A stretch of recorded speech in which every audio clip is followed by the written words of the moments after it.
Hello everybody. Today we will know about pronoun. So let's start. A pronoun is a word that takes the place of one or more nouns. Pronoun एक ऐसा word है जो noun की जगह ले लेता है that and the word that describe those noun, और वो ऐसा वर्ड है जो नाउन को डिस्क्राइब करता है कि ये मतलब ये क्या है. Pronouns are usually short words and use to make sentence less repetitive.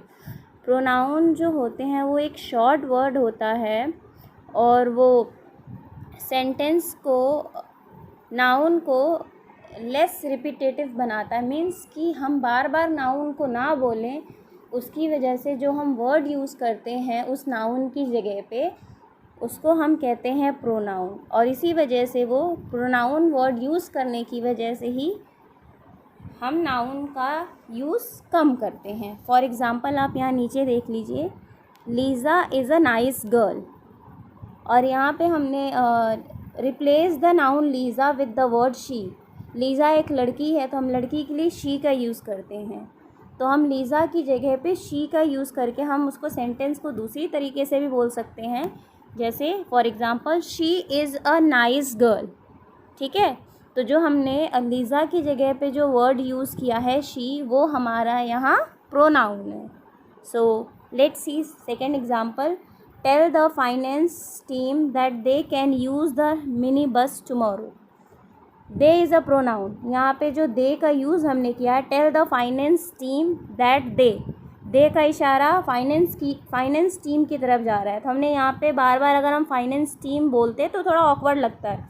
मैं आपको फॉर एग्ज़ाम्पल बता देती हूँ. Tell the finance team that finance team can use the mini bus tomorrow. तो ये थोड़ा ऑकवर्ड लग रहा है ना, तो उसकी वजह से हमने यहाँ दे का यूज़ किया है. जैसे tell the finance team that they can use the mini bus tomorrow. तो ये पढ़ने में अच्छा लग रहा है.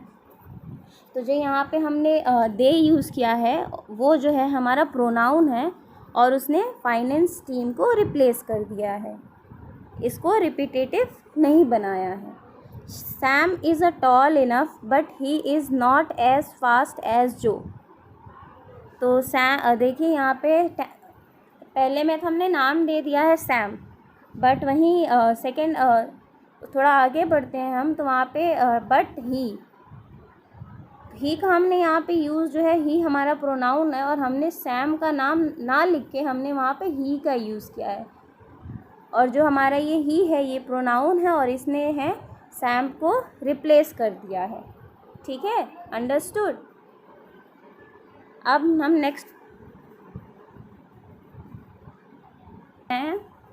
नेक्स्ट पढ़ेंगे टाइप्स ऑफ प्रोनाउन. प्रोनाउन होते हैं तो कितने तरह के होते हैं. First one is indefinite pronouns. अब हमारा फर्स्ट प्रोनाउन है वो है इनडिफाइनाइट प्रोनाउन. अब इसका डेफिनेशन देख लीजिए. That does not refer to a particular person, place और थिंग. इनडिफाइनाइट प्रोनाउंस वो प्रोनाउंस होते हैं जिसके बारे में हमें पता नहीं है कि हम यहाँ किस इंसान की बात कर रहे हैं या किसी चीज़ की या किसी जीव जंतु किस चीज़ की बात करते हैं, तो वो हमें क्लियर नहीं होता है. और इनडिफाइनाइट प्रोनाउंस हम फॉलोइंग वर्ड से लगाते हैं. जैसे यहाँ पे देख लीजिए ढेर सारे एग्जांपल दिए हुए हैं. इनडिफाइनाइट प्रोनाउंस में आते हैं anything, everybody, another, each, few, many, none, some, all, any, anybody, anyone, everyone, everything, no one, nobody etcetera. इन सारे वर्ड से हमें क्लियर होता है कि हमें यहाँ पे कोई चीज़ है, क्वांटिटी उसकी कितनी है, किस चीज़ के बारे में बात करते हैं. तो ये सब वर्ड अगर हम यूज़ करके हम प्रोनाउंस अपने बनाते हैं, हम ये सारे वर्ड्स का यूज़ करते हैं, तो हमें क्लियर नहीं है कि हम किस चीज़ की क्या बात कर रहे हैं. उसके एग्ज़ाम्पल भी आप देख लीजिए. Do you remember anything. तो यहाँ पे पहला ही है कि क्या तुम्हें कुछ पता है. अब कुछ में क्या पता है, तो यहाँ पे क्लियर नहीं है ना, तो यहाँ पे एनीथिंग हमारा प्रोनाउन है जो कि इनडिफाइनाइट प्रोनाउंस है. सेकेंड एग्जाम्पल है everybody wanted to go home. अब यहाँ पे हमें नहीं पता ना हम किसकी बात कर रहे हैं. यहाँ पे एवरीबडी मीन्स सब में कौन सब, इस वजह से ये सारे हमारे इनडिफाइनाइट प्रोनाउंस होते हैं जिसके बारे में हमें पता नहीं होता।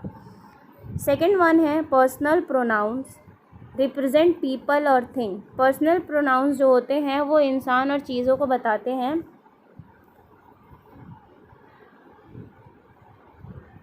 और ये पर्सन के लिए यूज़ किए जाते हैं। जैसे इसमें इस प्रोनाउन में हमारे आते हैं I, you, he, she, it, we, they, me, him, her, us, that.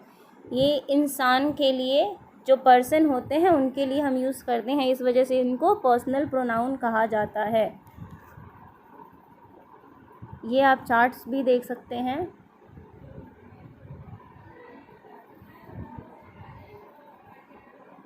And third one आपका है reflexive pronoun, those preceded by the adverb, adjective, pronoun और noun to which they refer। Reflexive pronoun जो है ये reflex word से बना है, और ये रिफ्लेक्स प्रोनाउन जो होता है ये हमारे सब्जेक्ट को रिफ्लेक्स करता है।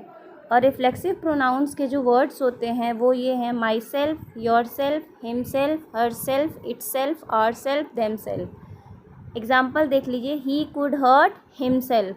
हिमसेल्फ किसकी तरफ रिफ्लेक्स कर रहा है? ही की तरफ, कि उसने अपने आप को ही चोट पहुंचा ली। We must help our self. Are self किसकी तरफ रिफ्लेक्स कर रहा है? वी की तरफ, कि हमें हमारी खुद मदद करनी चाहिए। सो नेक्स्ट आपका है possessive pronoun, those indicate that something belongs to somebody और समथिंग। पोजेसिव प्रोनाउंस जो होते हैं ये इशारा करते हैं कि ये किसी चीज़, ये चीज़ अगर ये किसी चीज़ की है या मतलब कोई चीज़ है तो किसकी है और क्या है। तो रिफ्लेक्सिव प्रोनाउंस के जो वर्ड्स होते हैं वो है mine, yours, his, hers, ours, theirs. For example the cat was hers. तो यहाँ द कैट है, कैट जो बिल्ली है वो किसकी है? हर्स की है। हर्स मीन्स वो लड़की है, तो यहाँ लड़की का बताया नहीं किसकी है, बस इसमें आप बता दिया है कि हाँ ये लड़की की है। They are friends of mine, वो फ्रेंड्स किसके हैं? वो मेरे हैं। तो ये फ्रेंड्स जो हैं किसके हैं? वो मेरे हैं। तो प्रोसेसिव प्रोनाउंस वो प्रोनाउंस होते हैं जो बताते हैं कि ये अगर कोई चीज़ है तो वो किसकी है। Demonstrative pronouns, those used to point something specific within a sentence. Demonstrative pronouns वो प्रोनाउंस होते हैं डेमोन्स्ट्रेटिव प्रोनाउंस जो हैं वो किसी चीज़ का हम संकेत करने के लिए जिस वर्ड का यूज़ करते हैं प्रोनाउन में, उसको हम कहते हैं डेमोन्स्ट्रेटिव प्रोनाउन। हम मतलब किसी चीज़ को पॉइंट आउट करते हैं बताने के लिए, तो जो हम वर्ड का यूज़ करते हैं उसको हम कहते हैं डेमोन्स्ट्रेटिव प्रोनाउन। और डेमोन्स्ट्रेटिव प्रोनाउंस में जो वर्ड्स आते हैं वो हैं दिस, दैट, दीज, दोज। अब यहाँ देखिए दिस और दीज जो है ये पॉइंट आउट करते हैं किसी चीज़, जो कोई ऐसी चीज़ जो पास में है। जैसे this is the report I want, तो ये यही रिपोर्ट है जिसे मैं चाहता हूँ, तो वो पास की बताई जा रही है। वहीं पे दैट और दोज जो है वो पॉइंट आउट करते हैं दूर की चीज़ों को। जैसे those are my research findings, means वो मेरे रिसर्च फाइंडिंग्स हैं, मतलब वो दूर पे हैं, तो वो पॉइंट आउट कराते हैं किसी चीज़ को। अब next interrogative pronouns. Interrogative pronouns are those use to introduce a question. Interrogative pronouns वो प्रोनाउंस होते हैं जिससे कि हमें पता चले कि हम क्वेश्चन कर रहे हैं। और ये तो आप जानते हैं कि ये डब्ल्यू फैमिली में आते हैं। इंटेरोगेटिव मीन्स होता है डब्ल्यू फैमिली, मीन्स क्वेश्चन, जैसे कि who, what, which, whom, how. तो यहाँ पे देख लीजिए कुछ क्वेश्चंस हैं। Who invited me to the party, मतलब कौन मुझे पार्टी में इनवाइट किया है। व्हाट डू यू मीन, तुम्हारा क्या मतलब है। इन दोनों से हमें पता चलता है कि ये क्वेश्चन पूछे जा रहे हैं। और लास्ट में यहाँ पे देखिए क्वेश्चन मार्क भी बना हुआ है। तो ये सारे हमारे क्या हैं? इंटेरोगेटिव प्रोनाउंस हैं। इंटेंसिव प्रोनाउंस को हम एम्फेटिक प्रोनाउंस भी कहते हैं। और ये प्रोनाउंस वो प्रोनाउंस होते हैं जो नाउन के ऊपर एम्फेसाइज करते हैं। ठीक है, जैसे यहाँ देख लीजिए, the president himself, president noun और उसी को एम्फेसाइज करने के लिए हिमसेल्फ मीन्स प्रेसिडेंट ने खुद ही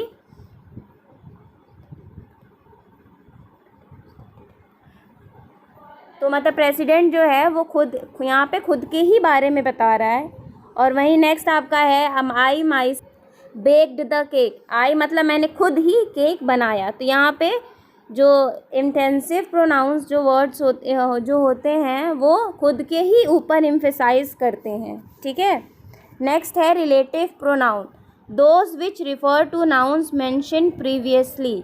तो रिलेटिव प्रोनाउंस हमारे वो प्रोनाउंस होते हैं जो नाउन को मेंशन करवाते हैं, जैसे कि और इसमें जो हमारे वर्ड्स आते हैं वो है who, whom, whose, which, that, what, whatever, whoever, whomever, whichever. I really like the book that you gave me. तो यहाँ दैट का हमने यूज़ किया है दो सेंटेंस के बीच रिलेशन बनाने के लिए। तो आई रियली लाइक द बुक, मैं वो बुक मतलब मुझे पसंद आई जो तुमने दी है। तो जो दैट वर्ड का हमने यूज़ किया है यहाँ दो सेंटेंस में, हमने ये रिलेशन क्रिएट किया है, ठीक है। The teacher whom you wrote has answered your questions. तो टीचर जिसको तुमने क्वेश्चन किया था उन्होंने तुम्हारे यहाँ क्वेश्चंस का आंसर दे दिया है। So that's all for today. ये हमारा है pronouns. If you have any doubts and queries please ask me.